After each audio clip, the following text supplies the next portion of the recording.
Hello everyone and welcome back to another one of my Mythic Dungeons tutorials. Today we're going to be covering one of the most basic but crucial parts of a dungeon. What are we talking about today? We're talking about doors. Yeah, doors. Literally just doors. These things, they go.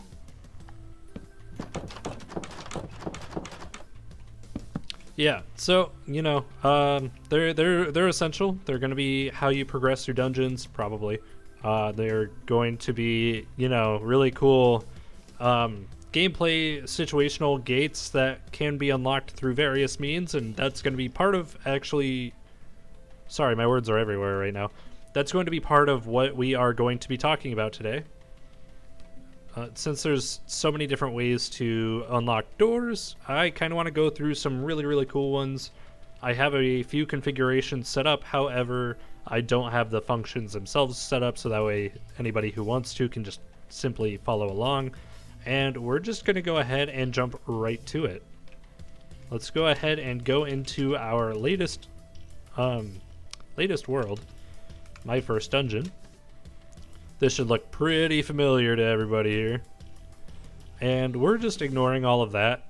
That's what I've been showing in my latest tutorials. We're going to come all the way over here, because here we have a few different styles of doors, including this last one, which includes structure blocks. You can only do this if you're opt and in creative mode, but there is a way to make it work, and I will show all of you that here in a little while.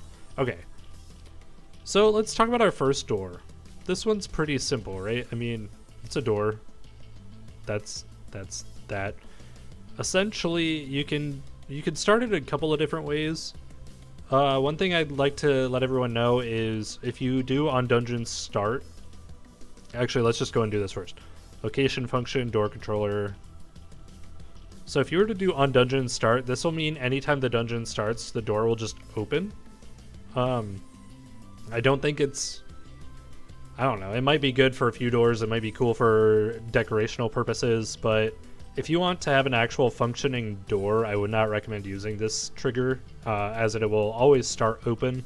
You can have it set start to close, but if you use an iron door, then you won't be able to open it regardless, which is kind of frustrating, but that is the nature of this beast, so we're not going to use this trigger. Instead, we're just going to do what we taught in the last tutorial, and we are going to use keys for this one. So key item detector. Let's grab the item that we want to use as a key. Maybe we'll say a redstone torch. I don't know, just to be kind of cool. Trigger, key item, choose item. I gotta grab the torch again because hotbars do change. Let's go and put it there. I'll grab myself one as well. There we go. And that's all we're gonna do for this one. So now, actually let's go ahead and do this real quick. Copy, paste. There, now it doesn't matter which half of the door you click on. So now if we click on that door with a redstone torch, it will open when we are in game. Okay, let's move on, because you all should already know about that, and that seems pretty straightforward. If you watched my last tutorial, you already know about this door. It's nothing special. But this door, oh, this is going to be a fun door. It's got a crack in the wall, and that should tell you everything you need to know. So this door, we're going to do something really incredible. We're going to do multifunction, and you will see why. Okay, so we're just going to do a simple. We'll do on block detector, and we'll do it on a block break. Okay. That part is set. Now let's add a couple of functions to it. One function that I would suggest starting with is going to be the block remove. Yep, there we go. If you set it to function removes a block, it'll get rid of the block. You can also keep it on the regular if you want. I think if you switch the block type, yeah. It'll basically just switch it back. I like using this instead, just click on block type and then just type in error. Even though it's set to that as default, I think it's good to just go ahead and reinforce that it will be error. That's our first function for this door. Let's go ahead and add another one. So if you went all the way back on accident like I just did, you're going to click on edit function, add function, and now we're going to add a signal sender. Okay, we're going to call this one big door. Okay. And it's going to use that function as well on block break. All right, and we're going to add one more function here. We're going to add a Mythic skill. Here it is. We're gonna make a new skill here, which I gotta find it real quick. Here we go, test skills. So I made a quick, easy one called wall break. All it is particles mixed with a sound effect. So if we type in wall break, whoops, we have to actually now type in wall break. Error, no skill by the name exists. Oh, right. Capitalization is very important. There we go. Okay, so it's going to do 3 different things. It's going to remove itself, it's going to send out a signal, and it's going to play a mythic skill. That's all we need out of this one. Now we want to add some functions to the surrounding blocks. What we're going to do is we're going to right click on it, go into dungeon functions, click on, actually wait, sorry. We are going to go into location functions and we're going to click block editor. Now we're going to go into dungeon triggers and click on signal receiver. Go ahead and scroll to the sticky piston and right click. Signal name, big door. There we go. Go ahead and back out of that. If you want to, go ahead and make sure your block type is switched to air. It will be normally, but I like to make sure just in case. And that's all we need out of that one, but we want to apply it to every block that we want to disappear. In this case, I want all these stone bricks to disappear. So we're just going to copy it, paste, paste, paste, paste, paste, paste, paste. And like that, we're done. We're going to go ahead and save real quick just to make sure everything is working properly. MD save, MD leave, MD play my first dungeon. Okay, I need to give myself a redstone torch now. Right click the lantern, get out of there. We're going to run to this door first to make sure it's working. Perfect. As you can see, the door is open. It's not going to let you reopen it. It's not going to let you replace it. Once it's open, it's open. You will get a couple of messages here. I do recommend developers, like server developers, probably just go ahead and get rid of this message altogether unless you like having it there for like debug's sake or something, but I don't know. I don't think it's necessary. Let's go on to the next door. You could sit here and break this with your fist. I'm just going to grab a pickaxe real quick. Wooden pickaxe, 1. And as you can see, kaboom! The whole door is gone now.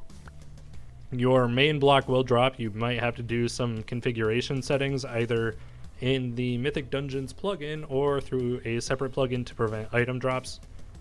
I don't think there's an option for that right now, but it did still work. As you can see, we broke the block and the entire door is gone. Very cool, right? Let's go ahead and leave real fast. And we're going to go back in and edit it.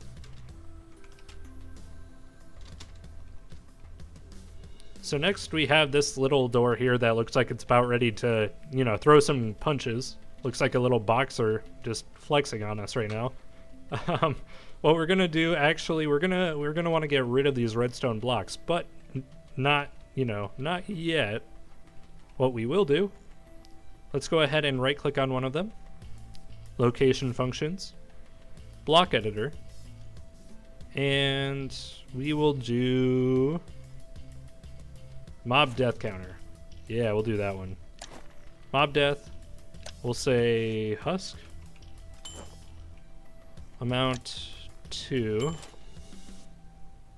Okay, we'll just go ahead and leave that alone. Earlier I switched this to spawn husks. In my main tutorials, these were zombies. But we're just going to switch them for now, just to kind of show you what all we can do with this. So we have it set to 2. let's go ahead and copy it. And we're going to go ahead and paste it over to this one. All right, very cool. Let's go ahead and save, leave, and play. I'm going to go ahead and give myself a sword here, just to make sure this is working properly. And so that way I can fight back. I don't need 64 of them, but, you know, to each their own. Okay. There we go. Here's our husks. Really, I didn't set up a distance condition, so I could really kill them all the way out here if I wanted to. But let's go ahead and bring them a little bit closer so that way you can see the active effects. Okay, let's go ahead and off these bad boys. Boom, and boom. So if you had your redstone hidden, you could see the door just open because 2 husks have died. If that isn't really cool, I don't know what is. Now, let's go ahead and talk about this big bad. If you're a creative expert or you dabble in, you know, the creative side of Minecraft, you know exactly what these types of blocks are. And you know that this is about to be awesome, and if you don't know, well, you're about to figure out just how awesome this is going to be. Let's go ahead and leave and go back into edit. My first dungeon. So these are structure blocks. These are blocks that will save data within the worlds of Minecraft themselves, like the individual world files. And what's really cool is we could set up doors using these.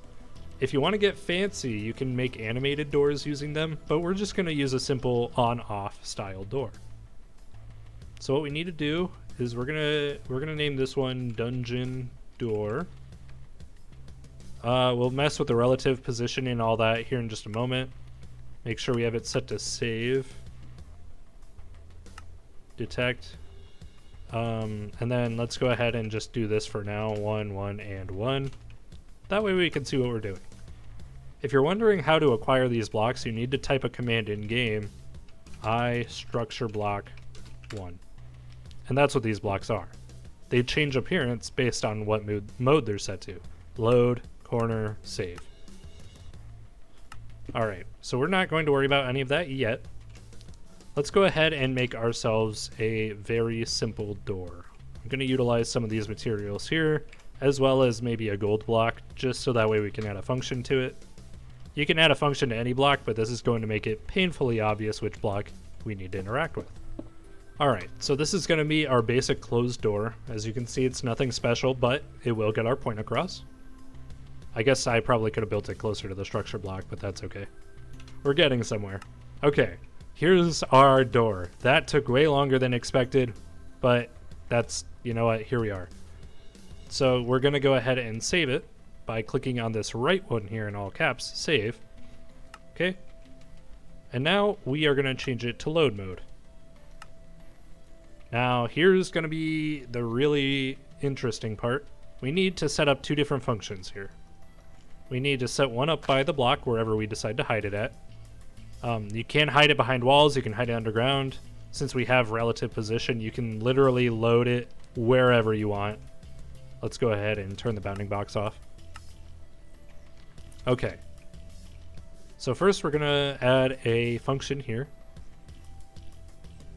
We're going to use a dungeon function, signal sender, on player right clicks, signal dungeon door. Alright, so that part is done.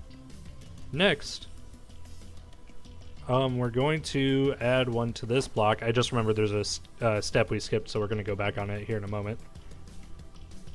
And here we are going to change this to place redstone block on signal name dungeon door. Okay, so one thing we need to do actually real quick, we need to go back into save mode. We need to change this from dungeon door to maybe dungeon door open, something that you will remember. Don't hit save just yet though, because we need to change this here.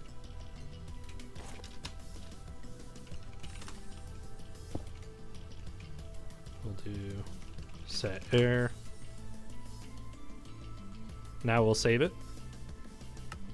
Now we're going to change it back to load mode. And we'll do dungeon door, reload that one real quick. Then lastly, change it to dungeon door open, but don't hit load, just hit done. Now we have our block in place, and it will forever stay this way, and each dungeon instance it will always go back to the closed door. Go ahead and hit save, or type save, and let's go ahead and test this out. MD leave. MD play my first dungeon. Based on everything we know so far, that dungeon needs a key, that dungeon door needs to be broken, this one's going to require some kills, and this one all we should have to do is right click this block here and it will open. Boom. Like that, we just used a structure block to make a really cool door. Again, you can animate it by making several structure blocks with different positions for the door to open, and then just have like a redstone chain going that way. There's a lot of stuff you can do, but that's going to be a different tutorial or something I might suggest you guys look up on your own. But that's how you can use structure blocks for doors, and it's really, really cool because you can get some very fancy mechanics. All you have to do is just use the place redstone block function by a structure block or a redstone repeater, or whatever you decide to use, of course, and you'll get effects like this. A really, really, really cool way to make several different types of doors. That's pretty much all I have for you all today. I really hope this tutorial inspired you. There's so much you can do with this plugin, and there's so many different ways you can design doors. This plugin literally gives you so much functionality to do it all. That was not a joke I meant to make, but I really, really mean it. It gives you a lot of different options to be able to achieve the same effects in different styles. If this video inspired you, please make sure to subscribe and check out my channel for more content. Help other people see this on their YouTube homepage by subscribing and leaving a like. That'll help me help them. This plugin definitely deserves a lot of attention, and well, it's just, I'm a big fan of dungeon crawlers, so I'm really hyped to be making these tutorials. Anyway, let me stop rambling here and send you to the outro card. Thank you so much for watching, and I can't wait to see what you come up with in the future.